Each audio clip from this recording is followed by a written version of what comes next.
And clearly Peacock has the budget because they're giving away $250,000, not no little $50,000 that they've been given in the past. Peacock said, listen, the budget is there. The checks will be clearing, but you guys better work for that money. Hi guys, welcome back to my channel. Today we are discussing Love Island Games Season 2.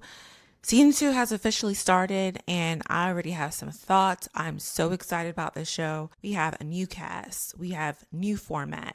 Don't expect a little cute romance story like Love Island Season 7 and the Love Island franchise. No, this Love Island Games is all about schemes, scams, secret alliances, betrayals, chaos. And listen, I'm here for every single minute of it. But go ahead and like, subscribe, help me grow this channel and get it out to the algorithm. And let's go ahead and yap and talk about our favorite shows.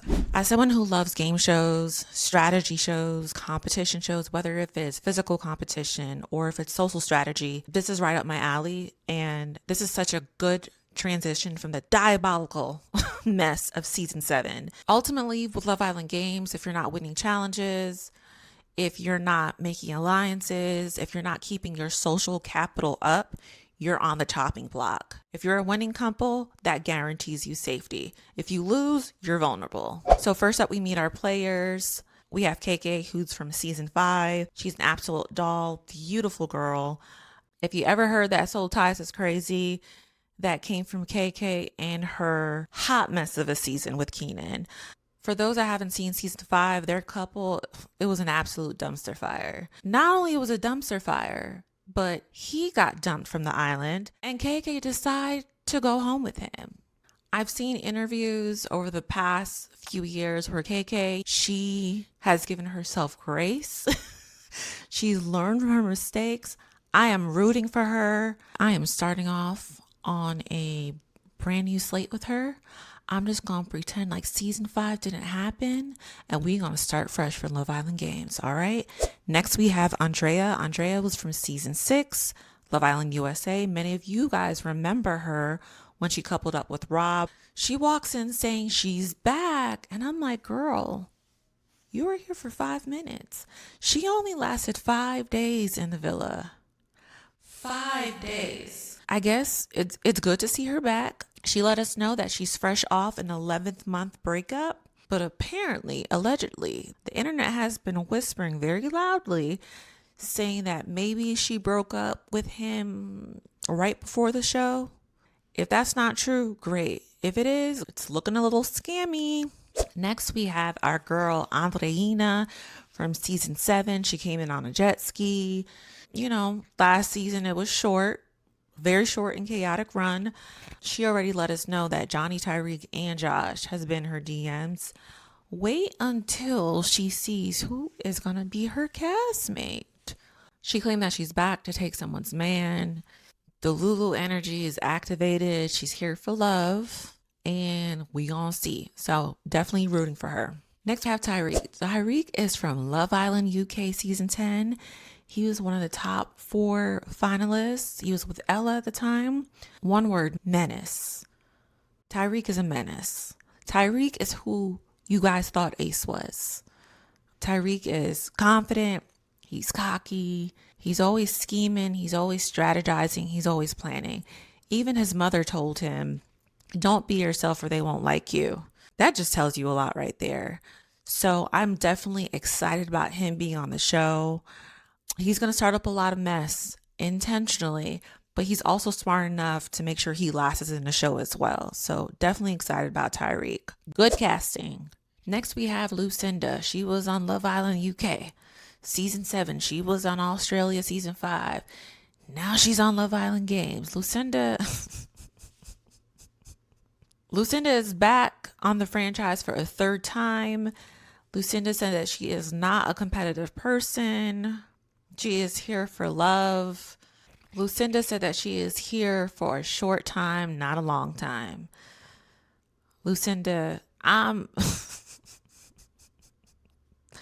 looking forward to Lucinda. Next, we have Isaiah. Isaiah was on season 4 of Love Island USA. He was a runner-up with Sydney. They obviously broke up. Now he currently works in sales consulting. He's nervous about the challenges. He doesn't have that big ego and allure like Tyreek, but he gives stealth mode like quiet mouse. Like he's not the loudest in the room, but he's paying attention to everything. So I'm kind of interested to see how he interacts with the other guys. Next, we have Kendall. Kendall from season 6, Mr. Messy Boots himself, Mr. Head Opportunist in Charge. Yes, that Kendall. Did you guys see KK's reaction when she saw Kendall come in? She was like, is that effing Kendall? Girl.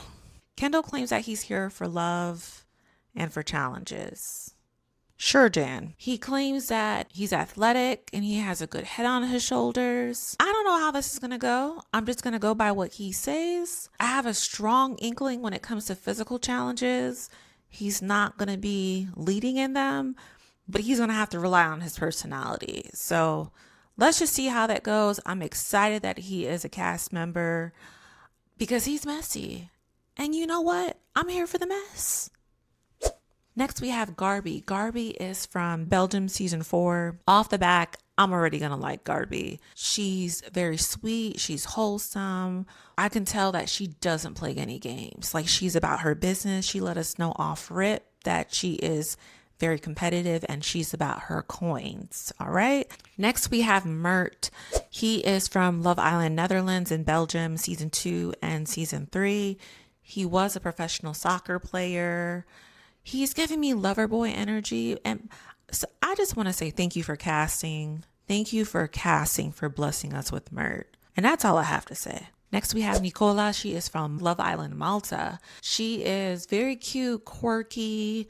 She gives me like underdog energy. But to me, when I see her, I'm not going to be fooled by the quirkiness and the jokes and the impersonations. I get very sneaky, low-key competitive vibes from her. I don't know. That's just an inkling. That's a hunch that I have. And guess what? She is here for the money. Next, we have Chris. Chris, of course, you already know. He's from Love Island. Chris walks in saying, you already know who I am. Lucinda's response, Lucinda immediately, I'm sorry, but why do we need to know you? Exactly. Chris, just relax. It's good that he came in confident, but he has to be very mindful on coming in doing way too much, way too fast. You don't want to end up overplaying yourself early and then you end up getting humbled. So let's just see. But already knowing Chris from season 7, he has a sweet mouth. He likes to say a whole bunch of sweet nothings.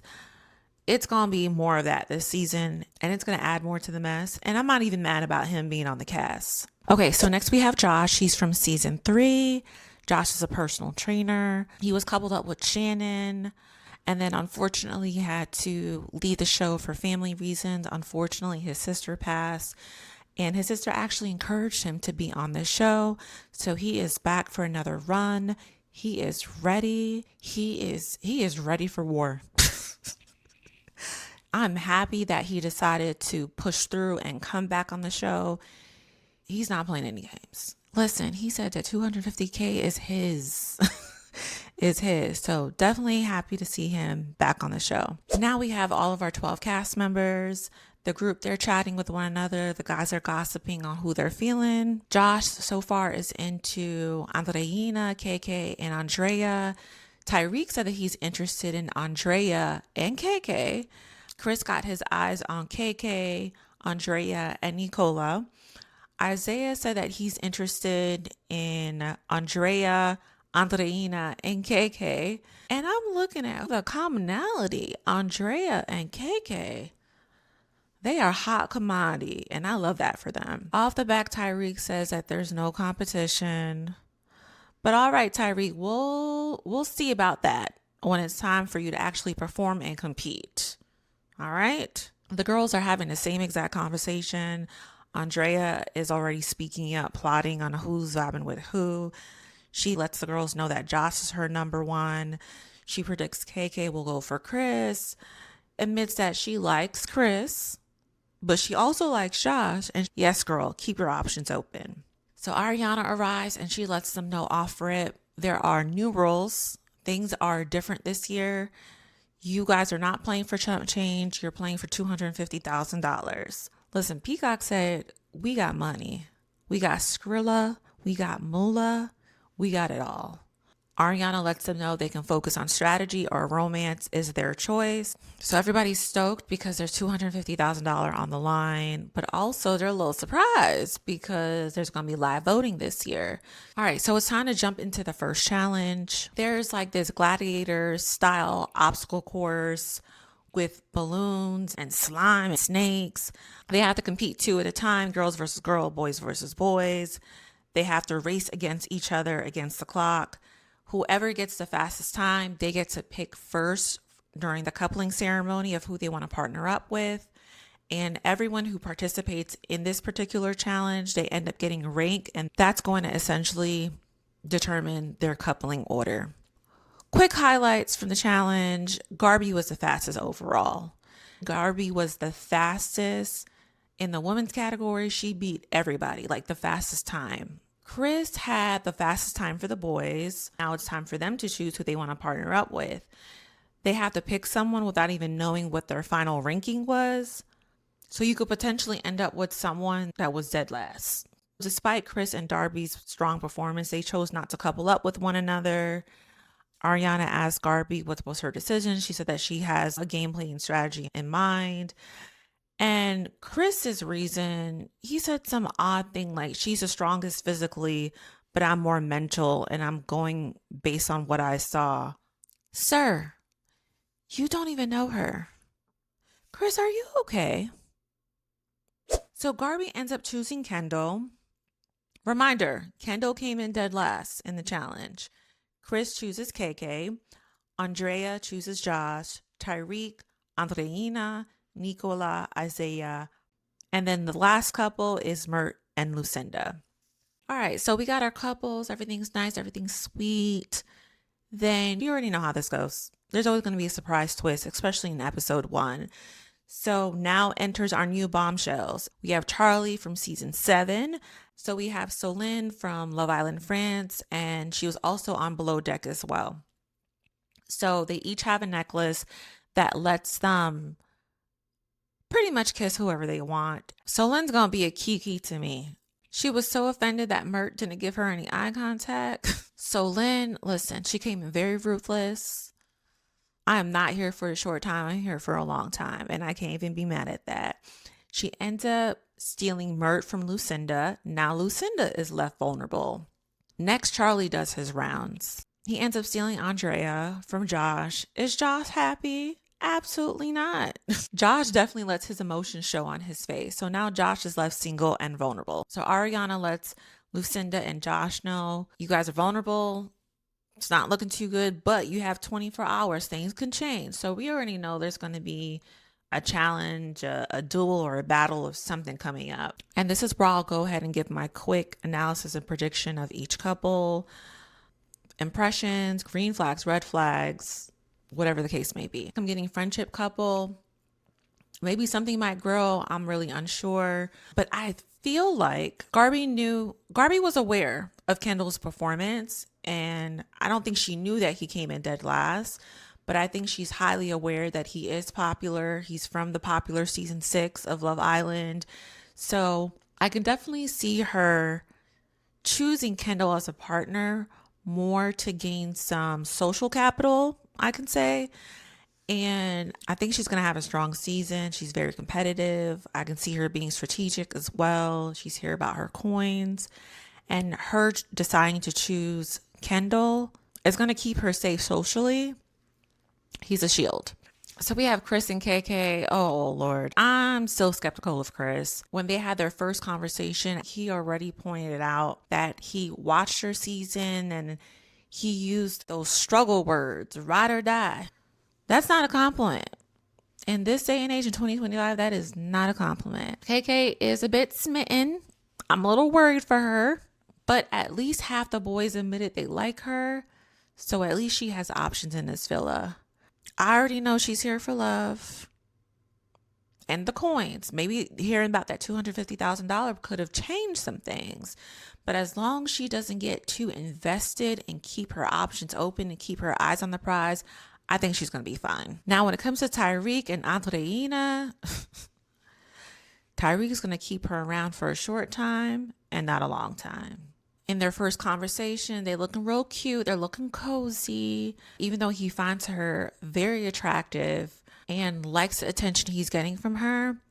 He's focused on winning, and he's going to only align himself with people that are strong competitors, whether if it's going to be a love or a friendship couple. So I already know what time he's on. When it comes to Andrea and Josh, I think they have really good chemistry, but now she's with Charlie. It's too early to give a prediction on how Andrea and Charlie will be as a couple. It could work, might not work, I don't know, but we shall see in the upcoming episodes. So Nicola and Isaiah, definitely a friendship couple. But the good thing is that Isaiah sees the value in her. And when it comes to her, I think that she might end up liking him. I definitely kind of see an imbalance where he's not really feeling her like that. But on the other hand, she might be attracted to him. So who knows what's going to happen? They might work well together, or maybe Isaiah might be buying time while Nicola gives him stability and keeps him in the game, and maybe later on he can go with whoever he actually wants to be with. So I don't know, but these two, I will keep my eye on them. They have like that secret competitive edge where they can fly under the radar. So I definitely want to sleep on them. All right, so that's a wrap on episode 1 of Love Island Games. We have 2 islanders that are on the edge of eliminations. We got 6 couples, and we got $250,000 on the line. So what did you guys think about this first episode? I personally liked this episode. Did not like that the episode was 2 hours long. But all right, cool. That's it. Thank you again for watching. Don't forget to hit the like button, subscribe, help my little channel grow. And I will be back here for the next episode of Love Island Games. Bye.